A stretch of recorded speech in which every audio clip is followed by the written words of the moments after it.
A tosse de diesel do motor engoliu o mundo por um momento. Depois o casco respondeu com um batimento metálico. Batia no mesmo ritmo atrás das minhas costelas.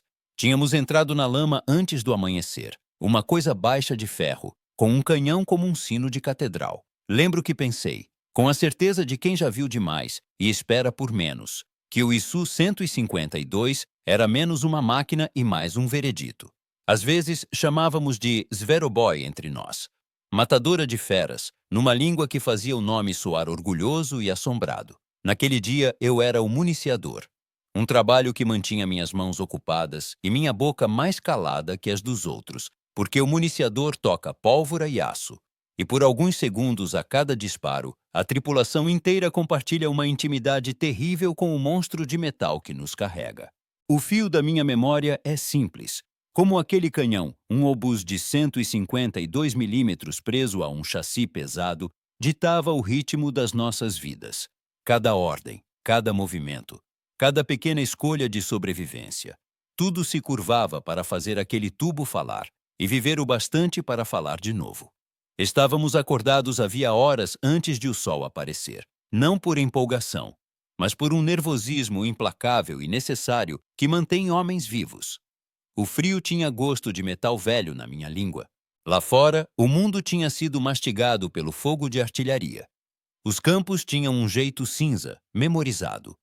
Como se alguém tivesse pintado por cima das cores para que ninguém lembrasse de um verão. Dentro do Isu 152, éramos um emaranhado de nervos e hábitos. O motorista mantinha as mãos nas alavancas como um violinista. O comandante varria com um par de binóculos com o mesmo brilho permanente das juntas dos dedos dele. O artilheiro murmurava números por baixo da voz. E eu mexia nos projéteis. Sentia o equilíbrio de cada projétil como se fosse um argumento entre a vida e a morte. Nossa missão era abrir um buraco numa linha fortificada, para a infantaria e os engenheiros passarem por ali. O plano parecia como tantos planos. Simples no papel. Selvagem na terra. O Isu 152 foi feito para tratar bunkers e blindados do mesmo jeito, com uma afirmação de força bruta e incontestável. Nossa tripulação tinha aprendido algumas verdades de cor. Primeiro, o recuo não era apenas algo que você sente, era uma mão física que tirava o ar do peito e rearranjava a mobília por dentro. Segundo, levávamos só um punhado daquelas munições pesadas, porque a coisa que levávamos para despejar bombas contra a pedra não podia levar muitas delas. Terceiro, depois do tiro, a besta precisava de tempo para respirar. Os ciclos de recarga se mediam não em segundos, mas no tamanho da paciência do comandante. A primeira joia escondida de que me lembro, no silêncio entre motores e o tilintar distante da artilharia, foi perceber isto, que os 152 milímetros perdoava mais contra a blindagem à distância do que contra a realidade de perto. Os alemães aprenderiam a odiar aquele canhão. Não porque fosse preciso, mas porque entregava um impacto tão catastrófico que lagartas e torres viravam sugestões opcionais. Eles também se adaptavam usando obras de terra inclinadas e entulho para tornar as rotas de aproximação traiçoeiras, e tivemos que respeitar aquela astúcia. Outra coisa que a gente carregava como uma reza era o próprio chassi, em certo sentido, emprestado de tanques pesados mais antigos. Um compromisso de economia de produção que deu ao Isu 152 a sua confiabilidade, mas também o seu tamanho. Era grande, e coisas grandes fazem sombra longa no campo de batalha, ou seja, se mostrava para inimigos atentos antes de chegar. Quando avançamos pela primeira vez, o mundo encolheu para uma sequência de tarefas focadas. O comandante achou um alvo e falou em frases curtas. O atirador ajustou, respirou e encostou a mão na bochecha como quem acalma um bicho arisco. O municiador, eu, sentia cada projétil raspando pela grade traseira e pensei rapidamente em casa, numa cidade pequena onde os apitos da fábrica um dia marcaram a hora. Engatinhamos até a posição, e a própria terra parecia recuar com o nosso peso. As fortificações inimigas ficavam como dentes na paisagem, frias e calculadas. O primeiro disparo soou como um sino de alarme. O barulho foi um apocalipse particular. Há um jeito próprio de um projétil de 152 milímetros se anunciar. uma onda de pressão que acende os ouvidos, um clarão que pinta o interior da torre por um fôlego, e o recuo que balança a mesa onde a tripulação se senta. Por um segundo, tudo em mim travou com a mecânica do canhão, os cintos prendendo, a granada entrando no alojamento, o cheiro de pólvora queimando, enchendo o espaço minúsculo. Depois do primeiro choque, o silêncio não estava vazio. Estava cheio de sons pequenos e assustados, um xingamento murmurado, o claque de um parafuso solto assentando, a voz do motorista relatando terra quebrada sob as lagartas. Abrimos uma fenda nas linhas do inimigo e, por um tempo breve e brilhante, nossa infantaria correu por ali como meninos que ganharam um mapa de um rio escondido. A pressão cresce na guerra do mesmo jeito que numa chaleira, invisível e de repente fervendo. Os alemães contra-atacaram. Blindados saíram de trás da madeira e do ferro, com silhuetas menores e mais rápidas que as nossas, e os canhões antitanque começaram a mastigar o ar. O ISU-152 nunca foi feito para perseguir um Panzer estrada abaixo. Foi feito para atirar de longe, para esmurrar concreto e as entranhas de blindados pesados com força explosiva. Mas a guerra é prática, e nos vimos num jogo de gato e rato. Cada movimento esticava os limites da máquina e dos homens. A segunda lição escondida que aprendi naquele dia foi o custo de giro.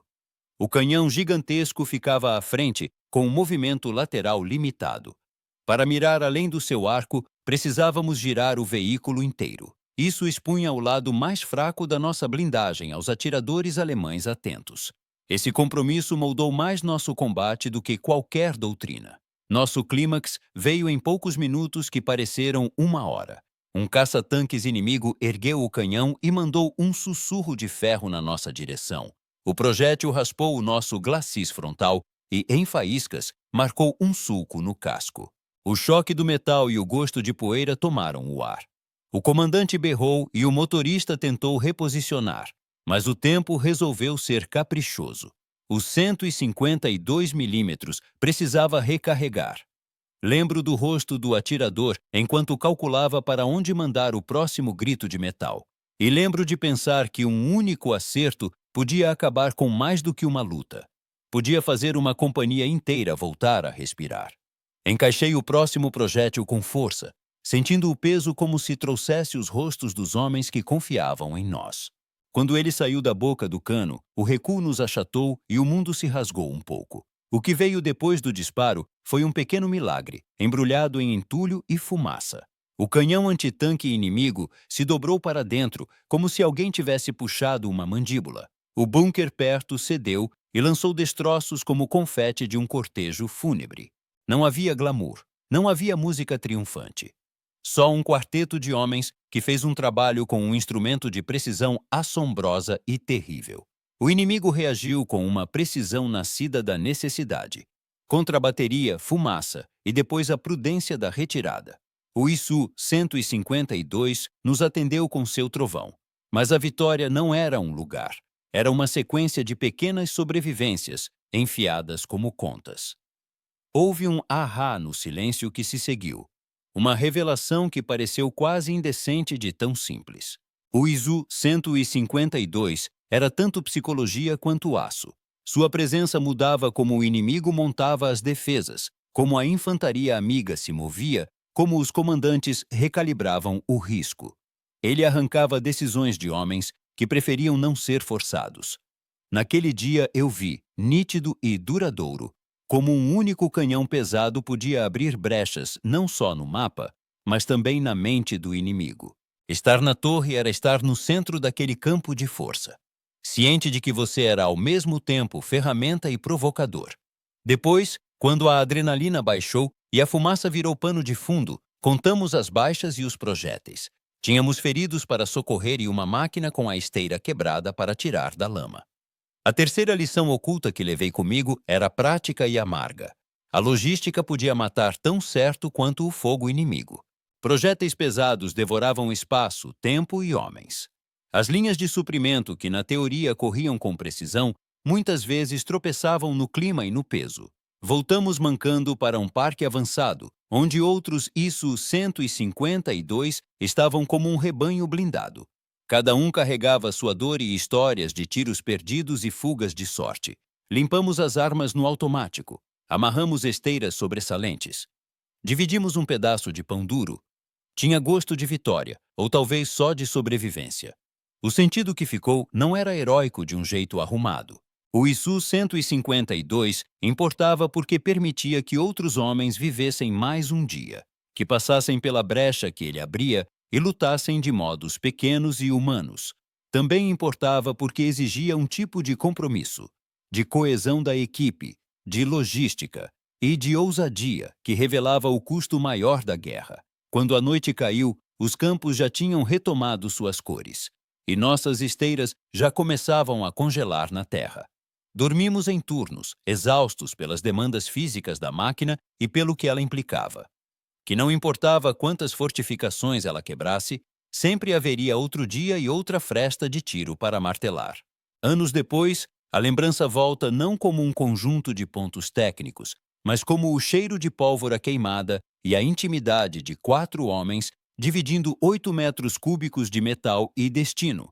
O Isu-152 era um instrumento bruto e uma ameaça precisa. Ele mudou a forma de abordar as batalhas e de pensar o risco. Ele me ensinou que uma arma pode ser ao mesmo tempo uma tábua de salvação e uma condenação. Que o armamento pesado decide não só o terreno, mas também a psicologia. Quando fecho os olhos, ainda vejo o clarão na torre e ouço o recuo que sacode as costelas. Também vejo os rostos dos que correram pela brecha que abrimos. E lembro que nosso trovão comprou para ele segundos e chances. É por isso que importou. Não porque o canhão era barulhento, mas porque, por alguns momentos aos trancos, ele transformou o futuro em algo que a gente podia agarrar, mesmo que só pelo tempo de um fôlego. Se você curtiu, clica em curtir e se inscreva. Isso ajuda muito. E deixa um comentário rápido dizendo de onde você está assistindo. Dos Estados Unidos, do Reino Unido, do Canadá, da Austrália ou de qualquer outro lugar do mundo. Sua resposta ajuda o vídeo a chegar a mais pessoas como você.